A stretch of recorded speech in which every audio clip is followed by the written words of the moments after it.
তো গাইস, আমি হলাম ফ্র্যাঙ্কলিন আর এই হলো শিনচ্যান। আর বর্তমানে আমরা এখন আছি চাঁদের মাটিতে। আর আগামী 100 দিন আমরা এখানেই কাটাতে চলেছি, কারণ বিজ্ঞানীরা বলেছে যে একটা বড় মিটিওর পৃথিবীর দিকে প্রচন্ড স্পিডে ধেয়ে আসছে। আর আমাদের দুজনের মিশন হলো এই মিটিওরটাকে ব্লাস্ট করানো। কিন্তু এটা এতটা সহজ নয়, অনেক রহস্যময় এবং বিপজ্জনক জিনিস আমাদের জন্য ওয়েট করছে। আমরা কি পারবো শেষ পর্যন্ত মিটিওরটাকে ডিস্ট্রয় করতে, নাকি আমাদের পৃথিবী সত্যি সত্যি ধ্বংস হয়ে যাবে? আরে ফিলিংটা তাড়াতাড়ি চলো, লঞ্চের সময় হয়ে গেছে, আমি তো চললাম। এখানে আর পারা গেল না। দাঁড়া, পড়ে যাবি, আসতে ভাই সাব। শিনচ্যান ভাই, তুই আমার একটা কথা শুনিস না কেন বলতো আমাকে?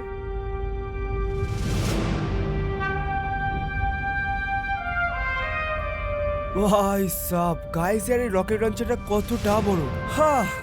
ফাইনালি আমরা এখন স্পেসশিপের ভেতরে আছি। আর ভাই সাহেব, এখানে সামনে অনেকগুলো বাটনও দেখতে পাচ্ছি, বুঝতে পারছি না এর মধ্যে কোনটা চাপবো। আর